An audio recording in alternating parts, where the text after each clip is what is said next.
This Voice of San Diego podcast is brought to you by our new sponsor, Manolatos Nelson Murphy Advertising and Public Relations. It's San Diego's newest communications firm. NMM is run by Tony Manolatos, Bob Nelson, and Kelly Murphy Lampkin, who bring decades of advertising and public relations experience to the practice. M&M creates connections and drives results, offering strategic planning, media relations, online, print, and broadcast advertising, coalition building, and crisis communications. Our reporters at Voice of San Diego have definitely heard a lot from Tony and Bob over the years. Tony, Bob, and Kelly are supporters of Voice of San Diego, and you can learn more about their new firm at mnmadpr.com. That's mnmadpr.com.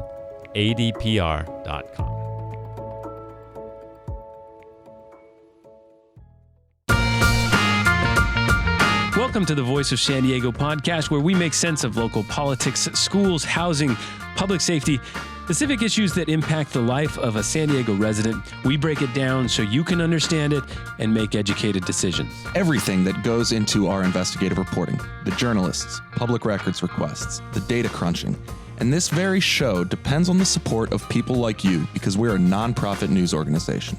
Enjoy the show.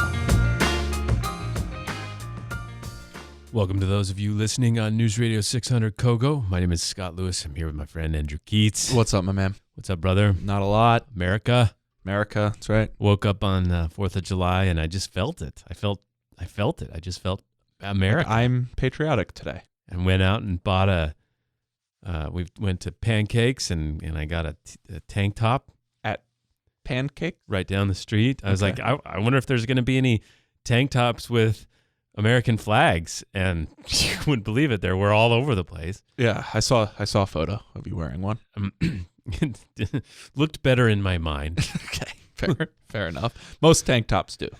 I have a handful of tank tops that I wear from time to time, and boy, is it a better idea in my brain. It always looks better, and then you see a photo. It's like, ooh, yeah. Woo. And I was also very proud. I got my little apparatus so I could take my bike surfing and carry a little ride your board. bike to the beach to surf. Exactly. You're not taking your bike surfing. No, right. That wouldn't make any sense. No, right. And so that worked out. I did the logistics. Everything worked out well. And then I was riding on my way back, and the guy pulls up next to me. He goes, "Hey, man, is the water okay without a suit?" And I was like, "Yeah, man." He goes, "Right on, bro." That's good. It was good stuff. Good 4th of July. Good OB encounter. Yeah. Yeah. Solid stuff. So got an update show for you, basically a couple different updates, and we've got David Graham. He's the Deputy COO of Neighborhood Services. Okay. Yeah. So he's in here to talk about the mayor's big housing plan. Yeah, housing SD. On the spectrum of not controversial to controversial, where do you put this? Well, it's like 10 or 12 different policies, and each will be adopted kind of separately. It's a folder of plans.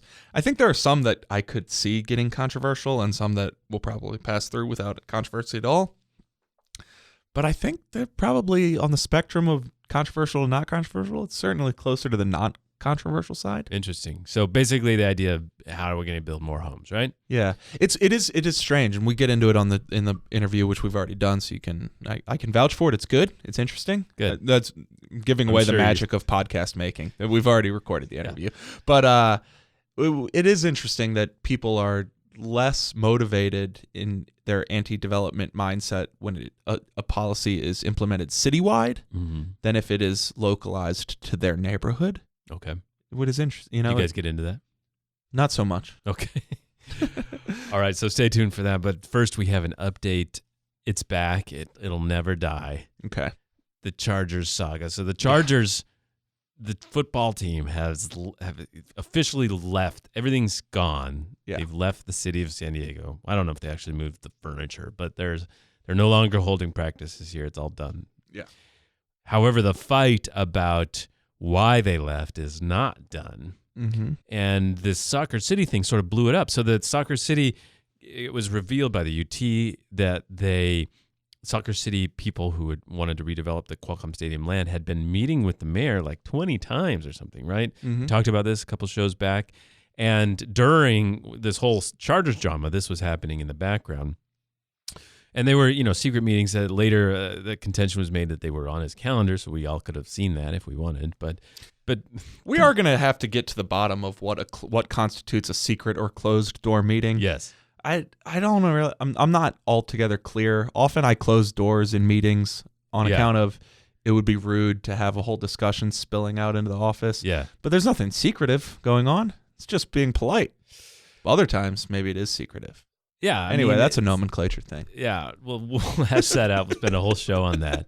Okay. So but that spurred a lot of people and mayoral critics to say that the mayor had no interest in working something out with the Chargers at all, that this was his ulterior motive the whole time. Yes. And along with that is this idea that, well, why didn't the mayor and County Supervisor Ron Roberts take more seriously the Chargers' idea or compromise idea, as they put it, to build in Mission Valley? So remember, they lose the bid to move to L.A. with the Carson plan with the Raiders, right? Yeah. They're trying to decide what to do. They have this path to Inglewood, and they have a year to figure out what to do.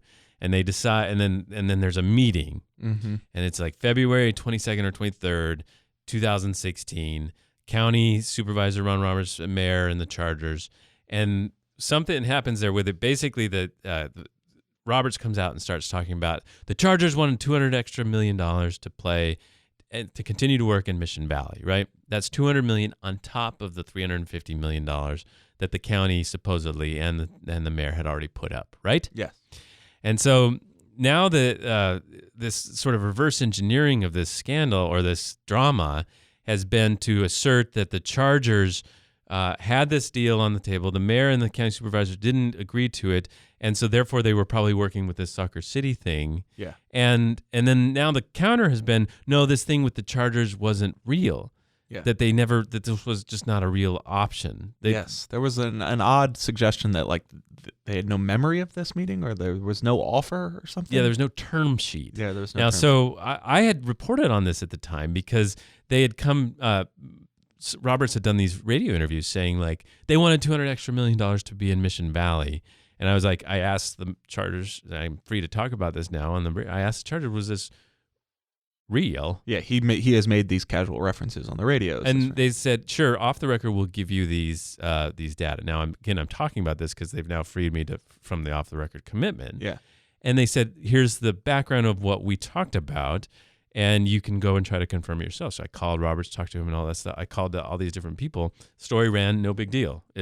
Nothing controversial. Now Roberts is claiming that he never knew that the $200 million more that the Chargers wanted was for a hotel room tax. There was a hotel room tax that they would do. So he's conceded, I am aware that there was an offer that they made to stay in Mission Valley, and that offer involved $200 million additional dollars, just as I discussed on the radio, but I was unaware of the source of that revenue. Right. Okay. And so, which was TOT. Yeah, and so I'm like, well, would you have supported it if you knew that? Yeah. And he's like, no. so But that's but then he's like, but his press guy Tim McLean's like, look, you have to understand there was never a term sheet handed out. You guys keep talking about this term sheet that was handed out. It was never handed out. The Chargers maintained that at the beginning of this meeting they handed out this term sheet with the $200 million and a few other things, and $200 million being the key. Everything else you can work out, but the $200 million and they handed this out. The meeting goes badly and they pick it back up. And they're like, there was never a term sheet. So they're arguing about this stupid stuff. Like, it was discussed.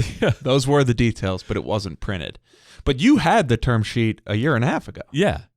And I wasn't allowed to share it. I'm allowed to share it, so I posted it now. Yeah. And they're like, no, we never saw that. So there's this big debate about whether this was real, but it still doesn't matter. It's like, it's this weird discussion. No one was going to support that thing. Yeah. No, the only reason it matters to me is this.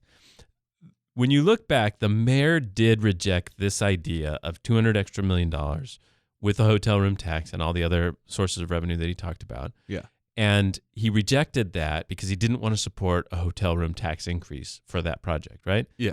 Which turned out, in hindsight, to be ridiculous because he ended up supporting a hotel tax for a stadium downtown. A much larger one, much more controversial because of the downtown opposition. You can make a vision in your head. You can see how a Mission Valley plan would have done much better. Probably not 2/3, but it would have done a lot better because it wouldn't have had near the opposition from land use people, right?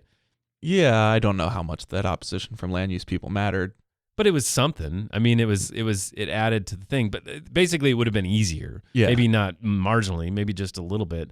But still, it is odd that he rejected that and then ended up embracing it. I think people need to reckon with how exceptional the claim is that Mayor Faulkner's motives from the beginning were to push the Chargers out to make the way for MLS. Yeah. Now, I have no reporting one way or another to whether that's true at all, but people should reckon with how exceptional of a claim they're making when they say that. That would be crazy behavior. And if the mayor did that, then he is a madman. Yeah, I mean... I don't even like football that much, but that would be wild. Yeah, mayor in the country would want that. It seems clear to me that he saw there was a lot of people telling him the Chargers are on their way out. Yeah. Let's see if we can get something else get this right away, ready. I'm sure, looking back, maybe he wishes it did it a little differently, but, I don't see the nefarious, let's get soccer. Let's definitely kick out the most popular sport in the world or in the country and bring in the 20th best professional soccer league or whatever, the MLS. I don't know. It's a big league. Look, it's exceptional. It's exceptional. I mean, feel free to make that argument, but just know that you're really going out. Especially taking on the people who fund all your campaigns. Do it, I know. It's crazy. All right. We have another. This I hadn't thought of that. He wanted to kick the NFL out to make way for the MLS so that he could get in a gigantic fight with Tom Sudbury. That's his goal. All right. I've been meaning to go after that Sudbury. Yeah. All right. Another update. We talked last week about this big allegation from City Attorney Maura Elliott that somebody had done more than a crime by letting these SoccerCity dudes get a hold of a memo that she wrote for the city council and mayor. Right. And we ended up getting in some really interesting social media debates about this, where there was basically a whole group of people saying she's a badass, this is a great move, amazing, yay.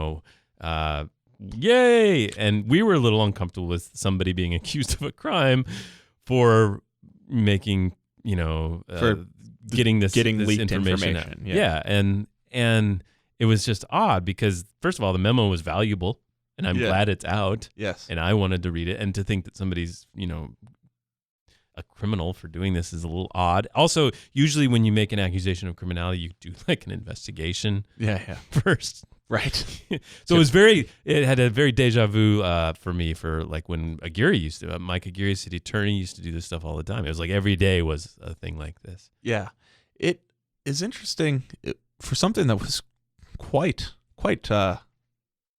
loud and ugly last week.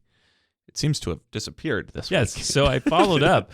I wanted to understand with the city attorney's office, Maura Elliott, who can have access to this? Because I don't understand. Because they say there was somebody who said, well, the mayor can give it to his staff and the city council can let their staff know or something like that, right? Right. Because obviously they need to talk to staff. Which means at that point, the circle of potential leaks gets big. Huge. Yeah, because the mayor is literally the boss of the entire city of San Diego, except for the ethics commission and the city attorney's office and the IBA. And they gave it to the IBA too. Yeah.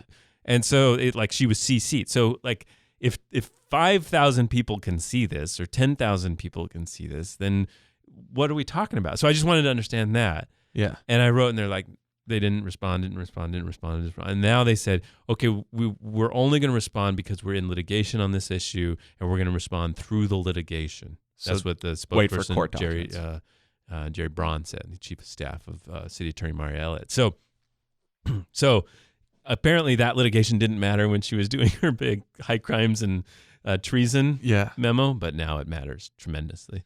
Yeah, it was. I don't know. It's interesting. I mean, the one of the things that kept being leveled at us was you guys should be more upset that somebody within the city is potentially more loyal to these developers, and that they're weakening the city's negotiating position by letting these developers in on it. And I actually agree that is potentially quite concerning and certainly interesting and newsworthy. If sure, I'd love that story. However, it's just going to take a lot for me to ever get on board with being upset about information coming out. Yeah. It's just going to take a lot. I'm sorry. I'm just willing to cop to that like that is going to be a big bridge for me to cross. Yeah, there was one point where Will Moore, a lawyer in town, love him, I work with him sometimes, and he was making the point, he's like, do you think that I'm going to ask this one more time. Do you think that all information should be public? Or so, what was that? Do you think any city employee should be able to leak anything to you? Yeah. And I was just like, yes, definitely. And then like 20 minutes later, he's like, I'm going to ask this again. And we're like, yeah. Yeah, it's like that. This is as easy an answer as I got. So we would love to have get some clarity from the city attorney or anybody to, if you have thoughts on this, please send them in and we can talk. It's very interesting discussion. Another big debate going on right now is the future of SANDAG, San Diego Association of Governments. There's a measure going through the state legislature that would reform it, that would change the basic power dynamics on the SANDAG board. So explain how. So right now, when SANDAG votes on an issue, there are two votes happening. Mm-hmm. It is simultaneously the House of Representatives and the Senate at once. Right. Once is just a tally vote of all of their voting members, majority rules, and then the other is a weighted vote, which recognizes the proportionality of where people live. So San Diego gets a higher vote count than other places. So both of those things happen simultaneously. In effect, this essentially gives more power to small cities, much like the structure of our legislature gives more power to small states through the Senate, right? The proposal that Assemblywoman Lorena Gonzalez Fletcher has put forward, AB 805, would shift towards more of a proportional vote because it would basically allow you to trigger a proportional vote, so that you could say on this vote, it will only be the proportional. So any like city could do that, or the biggest city could trigger. If you had a coalition representing a majority of residents, you could do it. So in essence, the city of San Diego would get more power, and the city of Chula Vista, which was odd when the city council debated whether to endorse this. The San Diego City Council. Yeah, it was a party line Democrat versus Republican 5-4 vote. They endorsed it. Yeah, but I don't get the Republicans' argument on that. Like, it seems like no matter philosophically what you think about the whole deal, like it seems city like, of San Diego is a winner here. Yeah, like the city of San Diego. Unless you, despite being a representative of the city of San Diego, your value set is more closely aligned with the people of Poway. Or you think that it has like some sort of long-term damage that is worse than anything you get out of the better weight. Yes. Right? Yeah. Precisely. Well, anyway, so the SANDAG sees this progressing in the legislature, and they are trying to usurp it in a way, right? Yeah, so they put forward this memo that I received from SANDAG staff that basically they want to put up a ballot. They want to have a discussion at the end of July. They're going to have a discussion about putting out their own ballot measure that would potentially include the reform items from AB 805, but also might potentially consider their own competing reforms. And it's very unclear right now what that means. They haven't had the hearing yet, and I haven't been able to talk to some of the people behind this motion to get more clarity on it. But one thing that is very curious is AB 805 will either become the law of the land or die within the next few months, long before this vote happens. So it would be like a confidence vote, like potentially a confidence vote on AB 805 long after it's already gone into effect. Well, now to be clear, the measure that SANDAG would do would probably not have the weighted vote thing, right? Potentially. Yeah, I mean, it might be something else. So there's another aspect to this legislation, which would be to add an audit oversight, right? An audit committee, yeah. Right, and so they might do something like that because they see the writing on the wall. They should do something like that.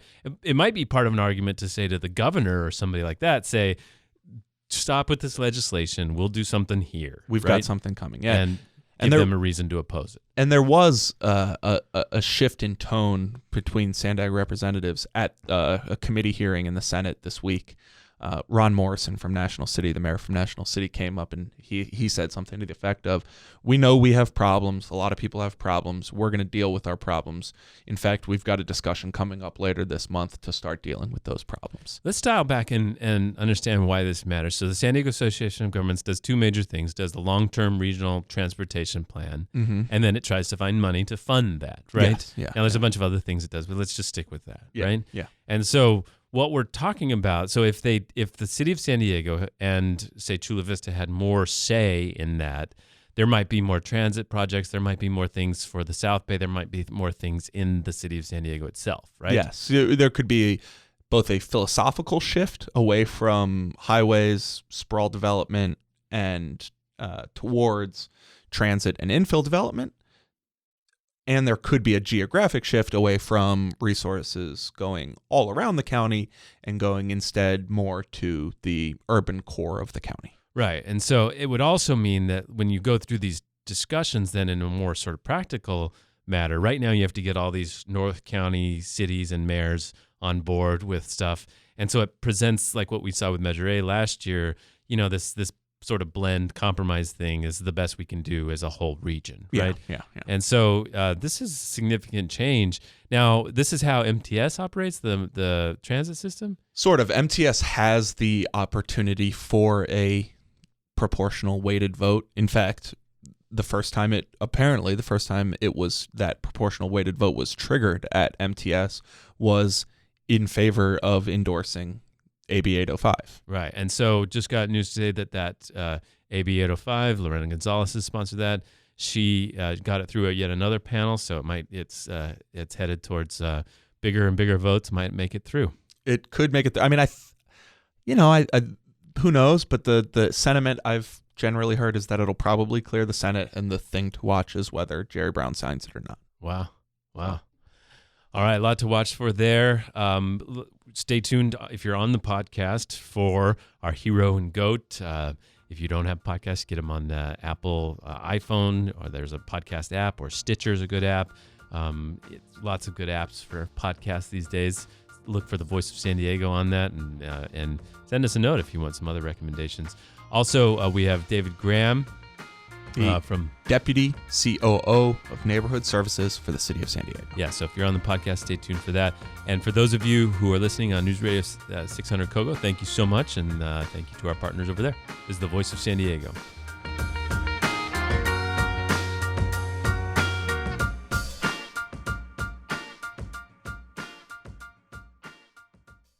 This podcast is sponsored in part by the Downtown San Diego Partnership, a nonprofit advocate for the economic vitality and growth of downtown. From side-splitting annual dinners to free weekly yoga classes, the Downtown Partnership hosts dozens of can't-miss events each year. Get your tickets now to the annual Taste of Downtown, one of the premier culinary events in San Diego. Experience the flavors of downtown by sampling tasty bites from more than 40 restaurants throughout the Gaslamp Quarter, Financial District, and East Village on September 14th. To buy tickets and learn more about upcoming events, becoming a member, and the partnership's vision for downtown San Diego, visit www.downtownsandiego.org. All right, we obviously are always in need of your support. And for those of you who listen to this or get our morning report or come to some of our events, had a good member coffee the other day, homelessness comes up all the time at these things. Like when I go around the room, 25, 30 people or something, they always want to talk about homelessness. That's one of the top issues. So we're going to get to that. But please, if you want to come complain, share your ideas, whatever, or just make sure that you don't have to feel guilty about not supporting this, push the buttons, go to voiceofsandiego.org/donate, and push a few buttons and become a part of the group that helps make this possible. Thank you. Our hero of the week.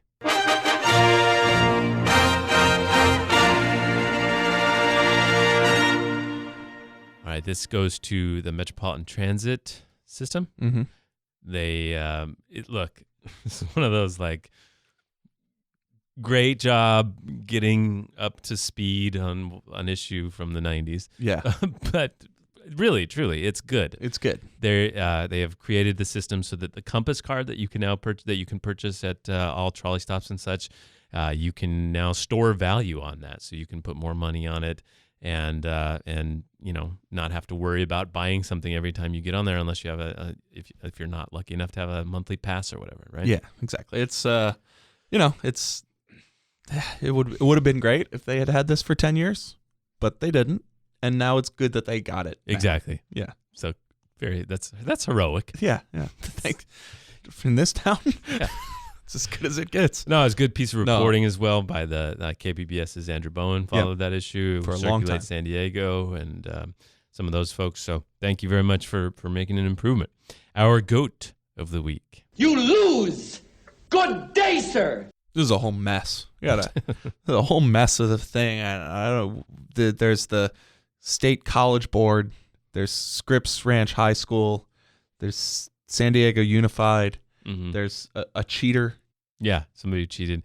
AP test scores. There's 500 or so 500 students. AP test scores. There's 500 students that need to retake these advanced placement courses, of course, that you get for college credit. Yeah. And if they pass, they're going to want to take, or anybody's going to want to take these again now because they've been all invalidated. Yeah, 500 tests. Because it sounds like somebody cheated or was accused of cheating, and then the College Board came and looked and said, oh, yeah, your whole seating plan was wrong. These seats need to be like 2 feet more apart. They apparently changed the requirements 2 years ago.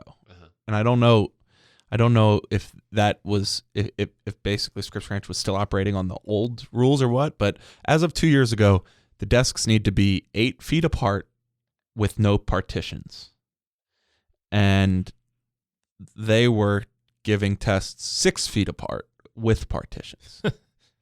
And so now, by not following the rules, all 500 test scores are thrown out. And there's all these kids that have thought they've been done for a while. Yes. And like, think about like, you like cram for a test or something, or not even cram. You spend 2 weeks, doing responsible studying. 2 weeks. I mean, some of these, it's a whole year you build up to this, right? And then you get through it and you're like, woo, done with that. You might have forgot some stuff. Go to the pool. Yeah. Enjoy my summer. It's a mess. So parents and kids are not happy. Not happy. It's one of those hits right at the sweet spot of a relatively privileged area. Yeah. Kids that are high achieving, already their parents are engaged. Like, this is a sweet spot of just terrible public outcry. There's gonna be an auditorium filled with yelling people. Yeah, and the school district. So we don't know who to exactly goat in this, because it sounds like it's just a mess of fail. But the school district also was talking, and they're like, hey, don't worry. Don't worry. All the people involved in this have retired. Like, that's one of their reactions. It's like, oh, so yet now again, voluntary people leaving the district is solving a major problem for you. Wow. Everyone involved happened to have retired. Yeah. And then there was the weirdness of, they said, we have no evidence of cheating having occurred. And then they had to later backtrack at it and realize, well, yeah, somebody did. One person did. I also they're going to they have to retake these tests. I would be, just graduated senior year. Mm-hmm. And now you have to take your AP test again. Yeah. That summer I can't imagine having to go back to that. That was awful. Sounds awful. All right, now stay tuned for David Graham.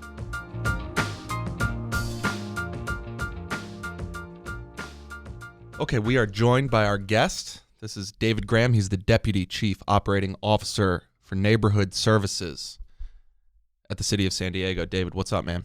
Hey, it appears that I've hit the apex of my career. I've been interviewed many times. But first podcast of any kind? Heady stuff right here. Heady stuff. I'm very excited to do this with you. Well, you're in the great Voice of San Diego podcast studio. This is, as far as we know, the most popular political podcast that records out of downtown San Diego. And all right. First of all, you just joked before we got started that your title was the longest title that tells you not anything about what you do. So tell us, what do you do? What do you do at the city? Well, cities and government are good at titles, not always exactly what you do. So I oversee a series of departments, 5 in fact: planning, economic development, development services, park and recreation, and libraries, in addition to Civic San Diego, and I have 4 other direct reports. So effectively, the neighborhood services, community investment, neighborhood investment, those are all underneath my branch of the city. Yeah, how we grow, what we do, a lot of the stuff that you interact with in your neighborhood on a daily basis, your parks and your libraries and the developments that are going up across the street. Yeah, exactly. And then the focus on sustainability, climate, and the sustainability of our economy as well. So we got you here today and wanted to talk to you because the mayor's office and the city announced their housing SD plan. And I wanted to talk to you because it encompasses a bunch of different policy shifts, some of them through development services, some of them through planning. And so you're the guy who oversees both of those departments. Is that right? That's exactly right. Okay. All right. So why don't we just, to get our feet wet, why don't you start and tell me, like, what do you like about this? What are you excited about? What is the overarching vision of housing SD? Well, I think the first part of all of this gets down to the fact that housing affordability is not a San Diego crisis. It's a California problem. Mm-hmm. It's an urban metro problem if you look across the entire country. Why is this a problem? Well, in San Diego, about 60% of the land in the county is owned by the government or is undevelopable. So that gives you about 40% of land remaining. You then have to the north a military base, to the south a border. I don't think anybody's building out in the ocean yet, although there have been proposals to build islands for one reason or another. But we are constrained. And as a city, there's not much greenfield development, flat, undeveloped land to develop. Most of that is either already entitled or it is being preserved. If you think about the fact that in addition to what's not developable, in the city of San Diego, we have 42,000 acres of parks and open space. We have a multiple habitat conservation program of about 50,000 acres. So you have a lot of land that over the years through policy decisions, we've decided we don't want to develop on. Steep slopes, canyons, mountains. What makes me excited about this particular plan with Housing SD is it takes a multi-pronged approach to get at how we try to have more affordability at all levels. We know that there's a lot of housing production at the high income level, the luxury product. Mm-hmm. There's also a lot of development happening in the subsidized markets. So those are your traditional affordable housing, things like for Section 8 vouchers or for veterans. But what is happening for those in the middle that may have too much income to qualify for the very low, but not enough to purchase higher? This is trying to get at each of those different areas so that San Diegans can have a place to live. So, and we'll get into some of the specific policies and some of the bigger ones, some of the smaller ones, and we'll try to really wonk out on that. But before we do, I mean, what you painted is kind of, I think, an interesting picture about just the difficulty of doing anything at the city level on housing prices, because we have economic and physical forces where there just isn't much land. Land is scarce and desirable, and so therefore expensive. And then the biggest regulatory burden facing the city of San Diego is the same one as the biggest regulatory burden facing the city of Sacramento, which is CEQA, and not something that you can very easily reform at the local level. So given those two big factors on top of you, is it frustrating? Do you feel like your starting point is that there's not going to be able to be a huge, shift that you can create? So you're spot on this idea that every policy change that's been made that affects land use at the state level, federal level, all ends up having an impact on housing and housing affordability. The California Environmental Quality Act, which you just referenced, CEQA, can be considered a fairly onerous process for evaluating what the environmental impacts of a development is. And there's also the lawsuits that can come if people are opposed to a project. You have things like stormwater regulations, right? And we've made decisions as a state that stormwater and clean stormwater runoff that goes into the ocean, that is a priority for us. So that is a big issue as well. Each of these things end up piling onto your ability to deliver housing, whether it's subsidized housing whether it's market rate housing, whether it's luxury housing. Within that idea that the state regulatory framework may make things more difficult because there are other policy considerations, we're trying to find ways to have your neighborhood plans get approved, have consensus in a neighborhood to say this is what the future of this neighborhood should be, and then be able to develop if you're consistent with that plan. And this is what's called by right, right? Yeah. So if you adopt a community plan, which is the land use framework, what houses are going to be there, apartments, commercial, businesses, industry. If that's adopted by the city council, and as long as development's consistent with that, then you can go ahead and build. You don't have issues like CEQA. That is one of our biggest focuses. So since 2014, we've had 9 community plans adopted. And if you think about the urban core, downtown alone right now has 5,000 units under construction, 5,000 more approved. A total of 90,000 are supposed to be in downtown, but those surrounding neighborhoods that we're getting really well known for, North Park, Uptown, Golden Hill, South Park, there's about 30,000 units of residential capacity in 3 plans that we just approved. So if you can get it right, the long-term plan, and with community input, business leader input, et cetera, that's how we begin to work out some of those state regulation issues. And I think there's a better expectation in the community as to what their neighborhood's going to be looking like, rather than some of these one-off projects. Yeah, and so, you mentioned that there's this capacity. Like, basically, we've already gone through the discussion phase. We've already basically come to some shared agreement that we're all willing to live with this. This is all seems appropriate. We've done some environmental reviews, all that sort of stuff. The thing is, like, and I think often a lot of people don't really recognize this, is that capacity exists probably in, like, even old, out-of-date plans. Like, most, pick your community in San Diego that doesn't have an updated community plan. It almost certainly isn't built out to its already approved capacity, almost certainly.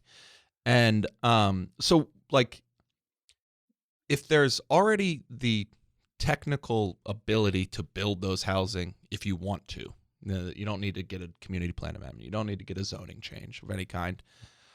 What can you do to make it easier? Like, what can you reasonably do to encourage developers or property owners to take advantage of that opportunity? So a lot of those older plans that have not been updated actually have layered onto them additional regulations that don't allow you to achieve the maximum capacity in that zoning. Right. So additional discretionary permits that are necessary. If you look in the plan district ordinances, even though you may be able to build up to 40 dwelling units per acre, there's a threshold, either height or a trigger, depending upon the type of project you're doing, or a variation or deviation that you may need to effectuate that. So even though there might be the capacity in those old plans, you actually can't build to those densities without a discretionary process. And that's why our current community plan updates are, one, trying to move towards citywide zoning, so it's consistent citywide, and 2, really being able to achieve the densities that we're putting down on paper without having to go through an additional discretionary process. Yeah, I mean, that's the part of the community planning process that I just is crazy to me to think about, is like, you have to think not just, well, what's the amount of development that we can live with here, but also, you have to, like, put together a business plan. Like, is anybody actually going to do this? Will it ever be feasible? Or is this just going to be a number that exists on this lot, but it exists only on paper, that sort of thing? We're like gymnasts, man. It's a balancing act on the balance beam. No, you're exactly right. So we rely so much on market forces to deliver the vast majority of the housing for people, right? Things like in a hot market, you may have owners of land that think that the land is worth a whole lot more than it actually is, right? And that all ends up factoring into the costs.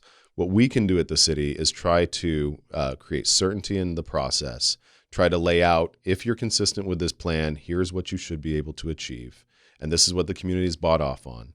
And try to take regulations that have prevented infill development in the past and instead eliminate those barriers. I'll give you a good example. Yeah. Parking. We're moving to a more transit-oriented city like most other densifying cities, right? So does everybody own 2 cars, right? Are all families, mom, a dad, and 4 kids, right? Where the teenager, God forbid, and I have one coming soon, it has a car as well. Well, probably not. If you're in these more urban areas and you're living in a 3-bedroom house, it may be that you bike to work, that you use transit. So should we have parking ratios that require huge amounts of parking, or can we reduce that? We did that with the affordable housing parking reductions, where through a study we realized people living in affordable housing, subsidized affordable housing, they don't have as much parking or need for as much parking. So one of the things that we're doing under Housing SD is truing up those parking regulations so that we don't have huge concrete lots that nobody's using. Yeah, and I think maybe one of the things that people don't recognize is just how much parking can be a deal breaker for potential development. You might have a piece of property that has a theoretical zoning limit that you might want to build to, but to put enough parking spaces to actually get those units, it just breaks the project. Well, not to wonk out on the construction side, but you go from one type of construction, which is wood frame, to steel frame construction. You've just drastically increased the cost of your project, right? And then it creates this weird incentive where then, because it's drastically increased the cost of your project, now you need to get even more units. And so by trying to restrict development with parking, people actually end up incentivizing developers to push to go even bigger, because once you're in for a buck, you might as well get your money's worth and really try to blow it up. Sure. And things like infill, trying to get subterranean parking, right? Yeah. We've done some incentives around that as well. Because you're basically taking either small lots or existing structures, scraping it and building more intense development. Yeah. Right. That is what infill effectively is. And that's good, right? Yeah. Because it means that we're not building on our canyons and hillsides and those sorts of things. And we're building closer to where there's a trolley stop, there's a bus, there's a Fred, which love that Fred. Yeah. Free ride everywhere downtown. It is how a city really should build. And it's consistent with what San Diego's done for many years under its City of Villages strategy. So this is, we're talking, one of your specific strategies in Housing SD is transit area parking standard changes. What's the timeline that we might expect to see some of those changes made? When could that actually happen? Sure. So we're in the middle of the parking study associated with that right now. Probably approximately 12 to 18 months. Also consistent with the vehicle miles traveled. And since we did use the term wonk, we got to talk VMT. Oh, yeah. If we just rethink... Are we ready to do this now? We're going to go VMT? LOS versus VMT. All right, let's do it. We'll do that, and then we'll go back to the big stuff. All right. So rethinking the way that that is the big stuff, man. That's the biggest thing you got. Well, just rethinking the way that we think about how a project is generating traffic, right?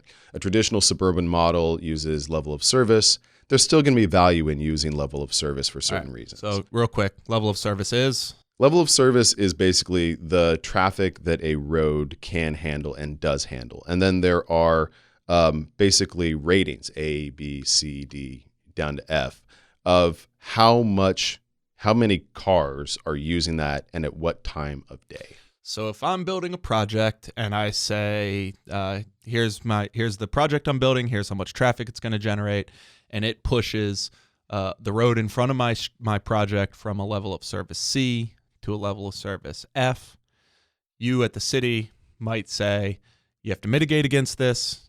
This is one of the part going to be the cost you're doing business. You got to add a turn lane.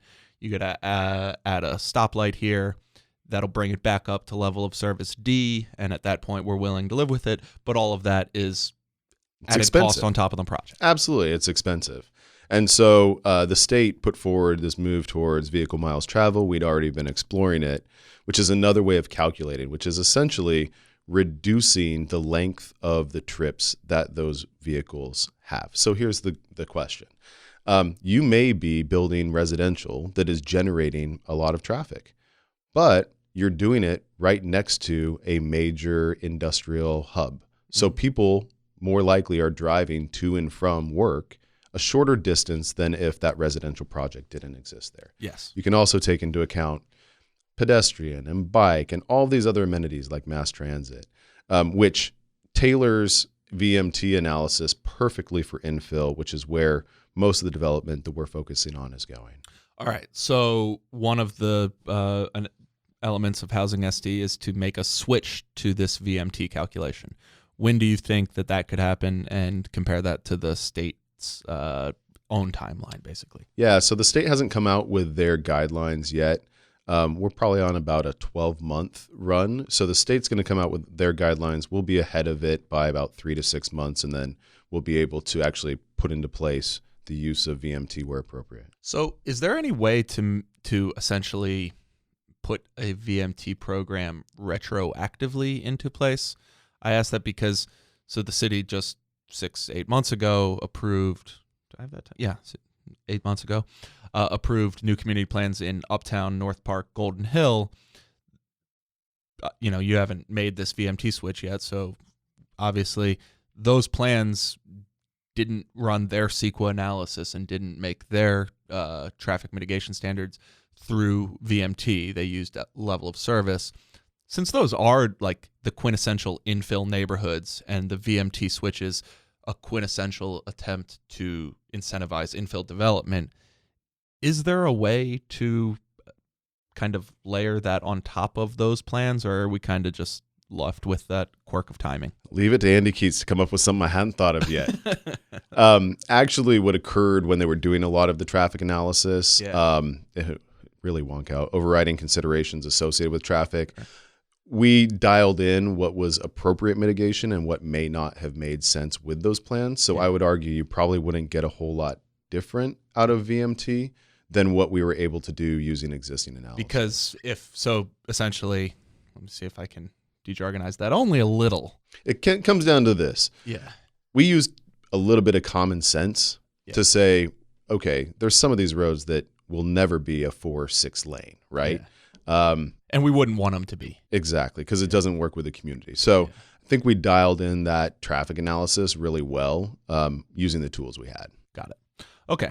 All right. So what else you got here? Let's talk about one big one. I'll actually direct you to one big one because I want to make sure we have time for it. The middle income density bonus program. So setting the stage a little bit, there's an affordable housing density program existing in the city, which essentially says your zone, the property you have right here, Mr. Developer, is zoned to allow for 10 units. If you build 15 instead of 10, or will allow you to build 15 instead of 10 if 2 of them are reserved for low-income residents. So that's the affordable housing density program. Those 2 units are locked in for 50 years for low-income residents. And as a benefit to kind of encourage you to do that, we give you a little bit of a boost in your zoned density, right?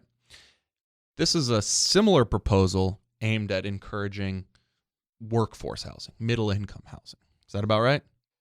It is. So if you think about the big picture of the strategies that we're trying to use here, number one, we're trying to streamline the process, make it simpler and easier. So we have an affordable and sustainable expedite program, which essentially reduces the process level, which means faster processing, lower level of decision making for things that qualify as affordable or transit and infill. And so that is one piece. Move people through the process quicker. Let me interrupt you real quick there. There's a couple things you said. Lower level approval. This is basically, as a proxy, the size and complexity of your project. As you get more complex and bigger, not necessarily bigger, but for shorthand, more complex and bigger, you get to a larger and larger body that makes the decision. Topping out at the city council level, this is kind of saying we can make certain projects easier by making them less onerous to get an approval through. It's saying that if you are subsidized affordable project, there should be some flexibility in our regulations so that you can get that approved. It's about the complexity and consistency with the community plan. So affordable, we also believe that sustainable. If you're meeting the Tier 2 Cal Green building code, which are the voluntary measures, which means yours is over and above what Title 24 requires, great. We also think that there should be a little bit more flexibility in getting your project approved. You then move into the affordable housing density bonus, which is a part of the state. This idea of flexibility is already enshrined in there with incentives and waivers of regulations, saying that we believe that affordable housing as a state matters. So we should have a little bit of flexibility in getting those projects approved quicker. Same thing with the middle income density bonus program. So it's saying that if you're up to 150 area median income, which is an area that's not covered by the subsidized affordable programs, that if you're reserving a percentage of those units, 10% of those units for up to 150 AMI for 15 years, then you can see a increase in your density. Because what are we trying to get at? We're trying to get more product, more homes that people can live in at a rate that they can afford. Mm-hmm. And so the incentive is both creating the types of units that can be affordable and then the number of units. And that's why the middle income density bonus, which is something hasn't been done in the state, is a pretty exciting program. Yeah, it's really interesting, really caught my attention. And one of the first things that I had in mind was, well, wait a second, if I can get a density bonus for building middle income units, or I could get a density bonus for building low income units, you don't have to be an economist to recognize that it might be better to do them to build middle income units. But you address that here. You say something to the effect of, we don't want this to compete with the opposite program. How do you do that? How do you structure it so it doesn't compete? Number one, the affordable housing density bonus program that is consistent with the state allows up to a 50% density bonus, depending upon the sliding scale, the number of restricted affordable units that you're providing. Mm-hmm. The 150, the middle income density bonus, only allows you to get an extra 25%. Additionally, San Diego... Oh, okay. So first of all, as a starting point, you get less bonus, so the other one gets a little competitive boost, maybe. Exactly. Okay. Second, they're still required to pay the affordable housing in lieu fee. So we require that residential development pay into a fund to, unless they're constructing affordable units in their project, the inclusionary housing fund, that they either construct lower income units or that they pay into this fund. We're still requiring the middle income to pay into the fund or have that restricted level of units. Okay. So if I'm building 10, so we've got my hypothetical 10 unit project, or a zone for 10 units. I could either get 15 units with 2 of them reserved for low income, or I could get 12 and a half units. Of course, we'll do a round up or round down deal, right? Yeah, round up, 13. Always round up when it comes to affordable housing. 13 units or 13 units and pay my inclusionary fee. Right. Okay. All right. So when you've gone through that analysis, do you think that it basically works, that the incentives tilt right, that it won't compete? Yeah. So we've tested this out with a few folks that actually do this for a living. Yeah. And it appears that it will make sense. The great thing about something like this is the program's not working, we'll make tweaks and changes. Mm-hmm. There's a lot that we're putting towards the affordable housing density bonus, to do some land banking for offsite to really make that program work. Mm-hmm. This is going to be a new program, and we'll make adjustments as necessary. But I think a big piece of this is there's a lot of tax credits, funding, resources that would go towards the subsidized affordable housing density bonus that none of the 150 AMI middle income would get. So they might not be really competitive markets in the first place. Yeah, I think what we're trying to do with the middle income is actually incentivize developers who otherwise are doing just straight market rate to restrict some of those units for the 150 and get them into the game of market rate housing at that up to 150 level. That's interesting. Okay, and then you've got another one that I think a lot of urbanist nerds are into, which is granny flats, companion units. And so this is already moving its way through city council. What are you guys doing with granny flats? My understanding with the problem with granny flats has been that the fees and the requirements for what needs to go into a granny flat ends up not really making much cost sense once you have to go through the process. First of all, do you kind of agree with that basic simple take, and how are you guys going to make them more competitive? So think about this. How many of you who live in a single family home have a larger backyard in the back? And we're not talking about sophisticated developers, right? Yeah. And the time and headache of trying to figure out whether you build a little granny flat in the back can be difficult and cumbersome. The few things that we're doing here to make it work even better are we're removing a requirement that the owner actually live on site. The reason why that's important is you may have more sophisticated folks who do understand how you could get a second unit. That second unit is important because some of the entitlements that are required or some of the regulations that may be required to build a single family home on a lot, the fact you already have one, it's a more streamlined process to get that companion unit. The other thing is there have been some height restrictions associated with those companion units. People try to put them on top of garages or something. Exactly. And we're getting back to just whatever the base zone requirements are for anyone else. There's no specialized height requirements that make it disincentivize you from doing that. Yeah. The size of the unit, so you can pick the smaller of the two of either half the size of your dwelling unit, your current home, or up to 1,250 feet, 1,200 feet. Right now it's 700 feet, so that's almost doubling it. And then there's some requirements on how far back it has to be from the street or from the sides of the lots. We're reducing those as well. And I think all of these will make it much more feasible to be able to build that unit. Do they still have basically, I mean, it might not be completely, but basically like a full fee structure? Like they have to pay school fees and they have to pay sewage fees and all that sort of stuff? So we are looking at the fee issue to see if there are ways of reducing some of those. Like the school fee one has always been one that seemed like it would make sense to waive for granny flats. Often you're talking about like a 600 square foot thing in the backyard that's more likely to be filled by like a post-college bachelor than it is a family. You know what I mean?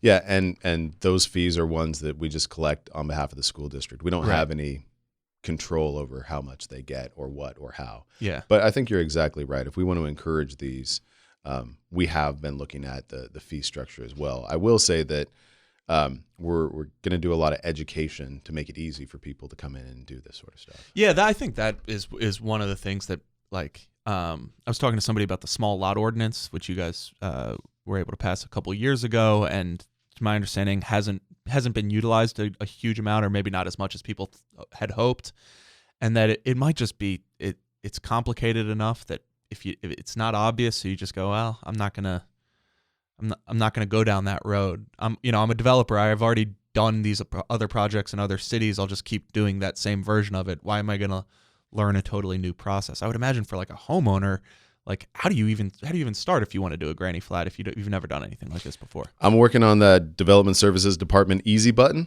Yeah. Don't have it yet, but I mean, little by little, each of these things, the more permitting we can put online, the more that we can make it easy to be able to approach these sorts of projects and streamline it.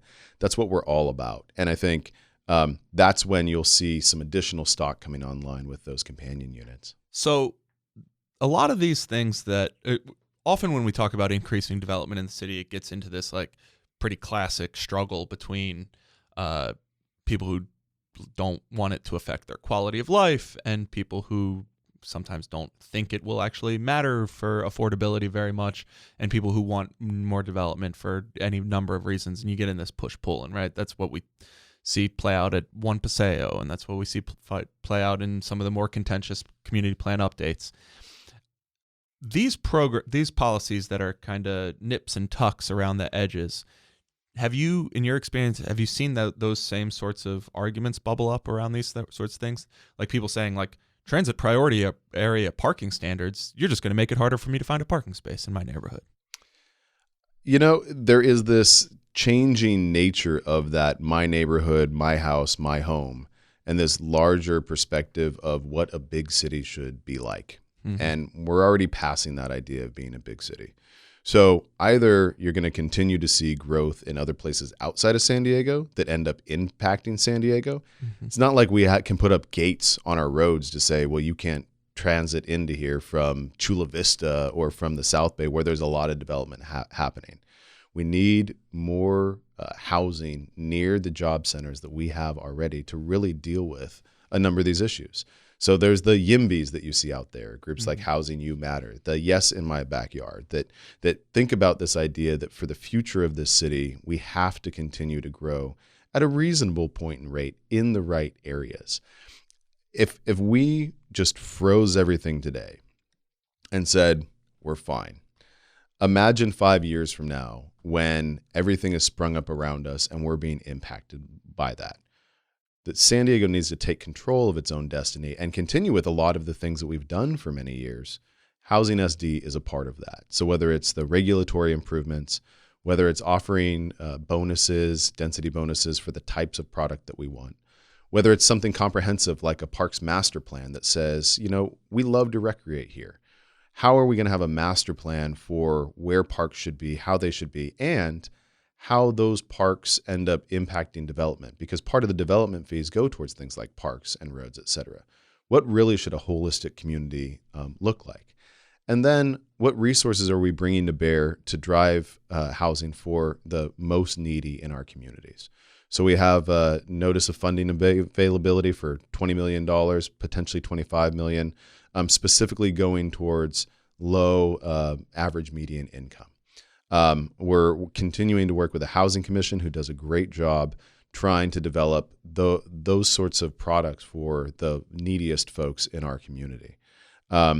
One of the things that I like about all of this is that it's leveraging this public-private investment. So the Transit-Oriented Development Fund that we're in the middle of doing, to say Housing Commission brings... With Civic San Diego. Yeah, with Civic and Housing Successor Funds. Mm-hmm. How can we bring more private sector resources into funding projects that we think are viable and fit well in our community? And that's the only way we're going to really get at being the city that attracts the people, the businesses, the future that I think all San Diegans really should want. We have a great quality of life here. And we've done a fantastic job preserving incredible assets. Whenever we have people from out of town come and meet with us, they're impressed by what San Diego, from downtown to suburbs, to the fact we actually have a dairy on city property out in San Pasqual Valley, right? They're shocked with the diversity here. What we're doing under Housing SD is trying to make a place that no matter what income level you're at, there is some level of affordability that you can be a part of our community. And more importantly, that your kid, my kid, everyone's kids have a place to live afterwards. Look, we're a big city with a lot of challenges, and we're not going to end up being the most affordable place in the country. Ain't going to happen. It's not happening in major metros around the country. But what can we do to get to a level that allows those who make a choice to be here to stay here? Yeah. How do you measure success for this? 10 years from now, how, and it might even be a longer program than that, but let's at least say 10 years from now, how would you determine whether this list of projects worked? Well, whether you're waggling your finger at me on podcast 10 years from now, or whether you're giving me a thumbs up, neither of which anybody could see. That would be that would be the bet. I mean, it would be great if this podcast was still going 10 years from now. Hopefully co-hosted by somebody else. But well, maybe they'll let us come back for a reunion. That's right. Measure of success really is going to be around the utilization of the programs, right?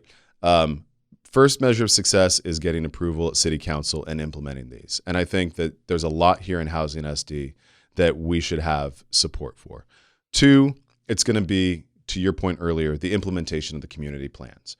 Are we seeing these projects consistent with community plans actually getting built? And 3, in that middle income range, in that affordable range, are we seeing projects coming to market quicker? Are we seeing them getting built faster? Are we seeing them going in the areas that we know that we need them to go into? So there are a number of metrics for success. And what I think is exciting about this is it's not picking off one piece here and there or one issue here and there.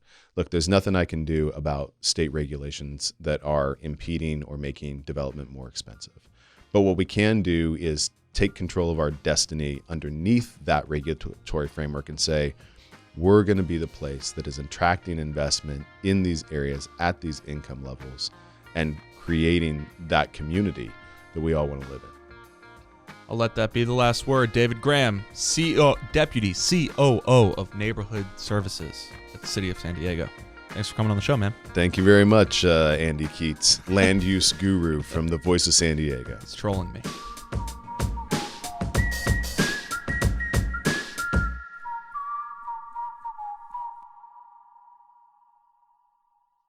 Today's show was produced by me, Scott Lewis, and Andrew Keatts. It was recorded by Adam Greenfield in the great Voice of San Diego podcast studio in downtown San Diego. And that's where we also produce Good Schools for All and Kinsey Moreland's Culture Cast. Thank you also to our partners at AM 600 Kogo. Check out our friends and follow VOSD Podcast Network member The Kept Faith. They'll tell you everything you need to know about what's happening in local sports.